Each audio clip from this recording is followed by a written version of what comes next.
Hello, students all over the world. Welcome to this YouTube channel called The Business Farm. We're going to continue in the first topic of IGCSE accounting, which is called the fundamental of accounting. In today's lesson, we're going to focus on the assets, liability, as well as capital. All right, before we dive into this lesson, make sure you subscribe to the channel so that whenever I post a video, you should be notified on your device. Okay, let's proceed. So, by the end of this tutorial, you must be able to understand the meaning of assets, liabilities, and owner's equity or capital. Okay, let's start with capital. So now, capital can be also called owner's equity. Capital can also be called owner's equity. So you as an individual, if you want to start up a business, you need what we call resources. These resources can be in form of money or can be a building, motor vehicle, goods, or a machinery. All these resources which you require to start up a business is what we call capital.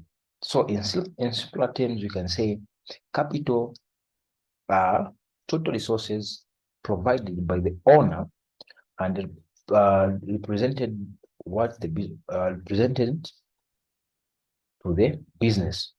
Okay, so therefore we can say that capital is a special ability because that money which you invest in your business, you need to the business will need to pay it back.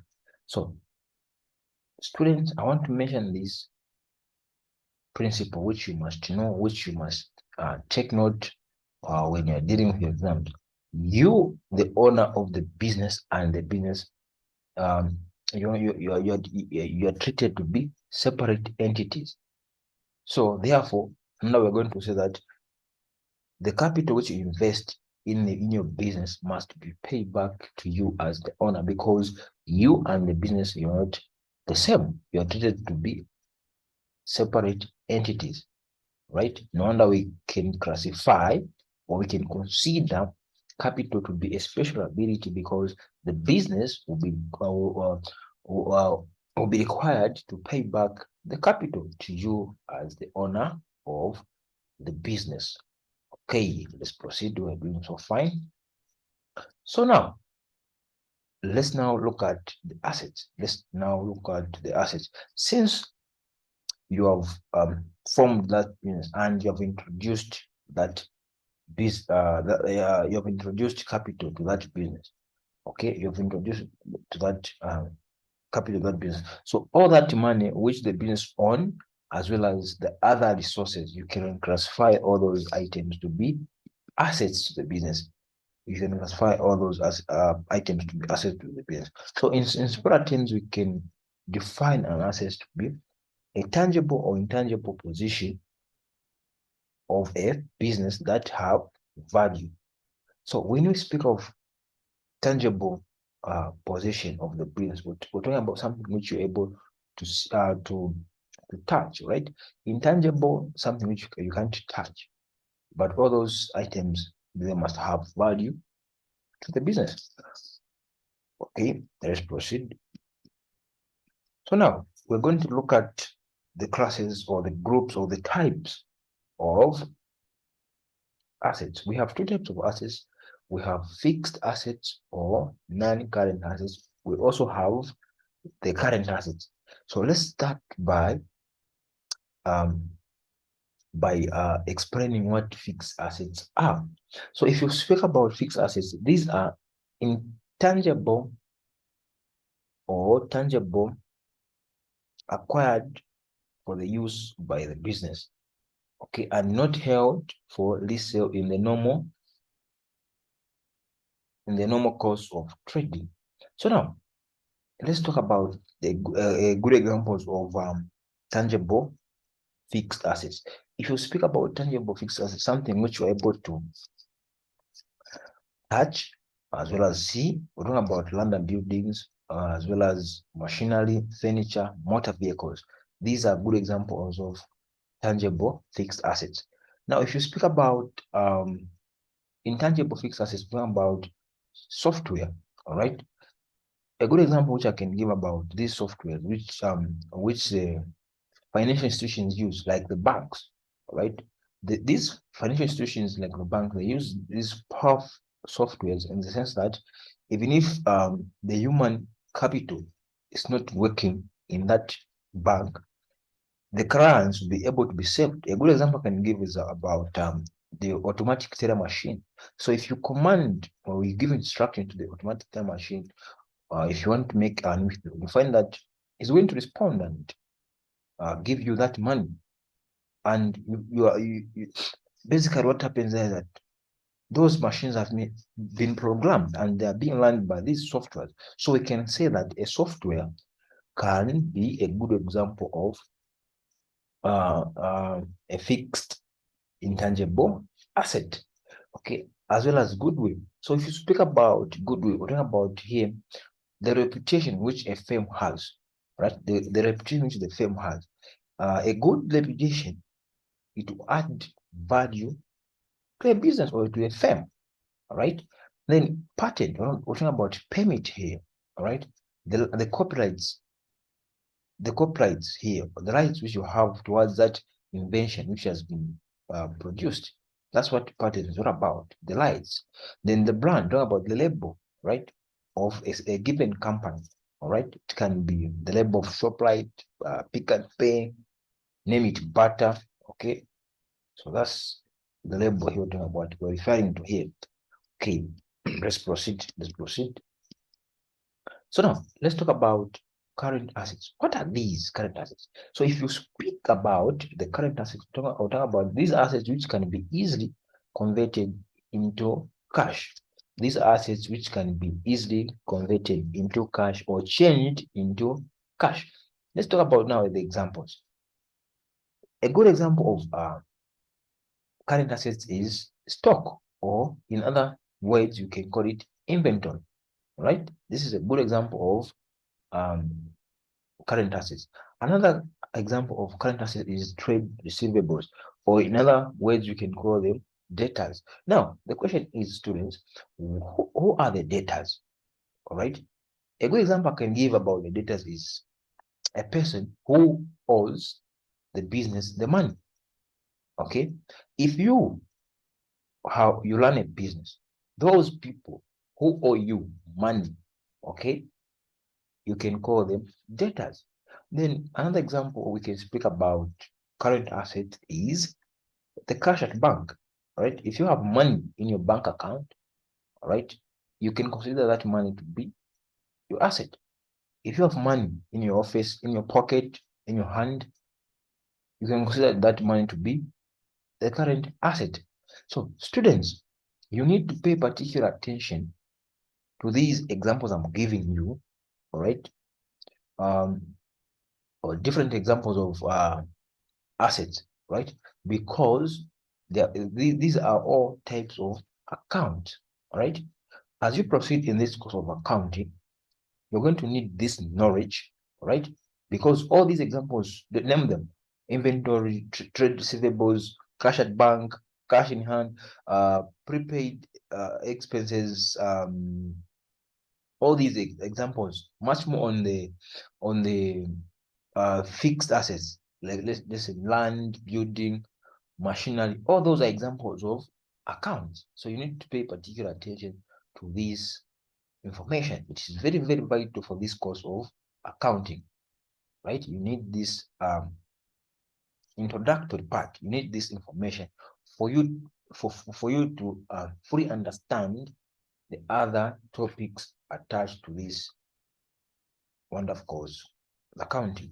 So if you talk about the prepaid expenses, it is also one of the current assets. So if you talk about a prepaid expense, a good example you can give here is that in a situation whereby you are renting a shop, right? Then you happen to pay the rentals in advance, let's say 3 months from now. right? You pay in advance, right? That money which you have paid in advance, which you haven't used, right? You haven't used that service yet. So that money to be considered to be yours because you haven't used them, all right? You haven't used that service yet, all right? So it be in the books of accounts, it be put under the current assets because it is regarded, it is considered to be still your money. The other example which we can give under current assets is the accrued income. What are these? The accrued income. This is the earned money which you have earned as a business or as a firm, but it has not been yet received, but you have already earned it. This is what we can classify to be the accrued income. Right, students, let's proceed. Let's proceed. Now, let's talk about liabilities. What are these? Liabilities, this is the financial obligation which must be paid back to other firms or to other businesses. This is the financial obligation which must be paid back to other firms or businesses, right? That's what a financial obligation is. That's what a financial obligation is. So now let's talk about the classes or the groups or the types of these liabilities. Number one, we have what we call current liabilities. These are liabilities that have to be paid within a short period of time. What are we talking about here? In a space of 1 year, you must pay back that um, money which you owe other people, right? So that's what we can classify the current liabilities. Let's talk about the examples. Let's talk about the examples now. A good example of current liabilities, we are saying it can be trade payables, or in other, or the other name can call it to be the creditors. Now, the question is, students, who are the creditors to your business? So the creditors are, these are people or the suppliers, all right? Um, these are the people, the suppliers to whom the business owes money.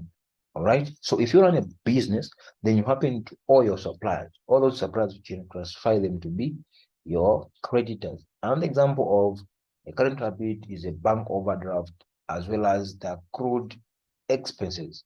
So a good example I can give about the accrued expenses is a situation whereby you're renting a shop, then you have stayed in that shop for, let's say, 3 months without paying, right? You owe the owner of that shop.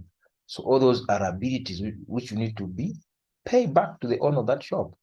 Then we also have the prepaid income, the prepaid income. So a prepaid income is a situation whereby the clients or the customers have given you money for the goods and services, but you have not yet delivered to them. So which means you owe those people, right? That is what we can call prepaid income. All right, let's proceed. Let's proceed. The other type of a liability is a long-term liability or non-current liability. All right, or non-current liability. It's the same thing here, students. Don't get confused. Don't get confused. We're doing so well. So now, what are these? What are these um, non-current liabilities? All right, these are long-term liabilities which must be paid in the space of more than a year. It can be 5 years, 10 years from now, right? So you find that these are long-term liabilities, right? You need to pay them after a year. Unlike current liabilities where you need to pay within a year, but long-term liabilities you need to pay after 1 year. Now let's talk about um, more than a year. Let's talk about the examples of these long-term liabilities. Let's talk about the examples of these long-term liabilities. So a good example of these long-term liabilities, we can speak of bank loans, the mortgage, as well as the debentures. All these are good examples of non-current liability. Remember, student, this point that all these examples about the assets, the liabilities, are all accounts, all right? Are all accounts. So you need to pay particular attention. when I speak about non-current liabilities, example, bank loan, mortgage, debentures, trade, payables, all these are different types of accounts. So you need this information, right? You need this information as we proceed in handling or tackling other topics in this accounting. Let's proceed. Let's proceed. Okay, students, this makes the end of this tutorial. Make sure you subscribe to this channel, and I have some few questions here with me which you need to answer. Which you need to answer. Which you need to answer. Those are the questions. Make sure you test your understanding. Since you understand the difference between assets as well as liabilities. So the question says, classify the following into assets as well as liabilities. Right? So you take time to answer those questions. All right. Thank you for joining this lesson. See you in the next lesson.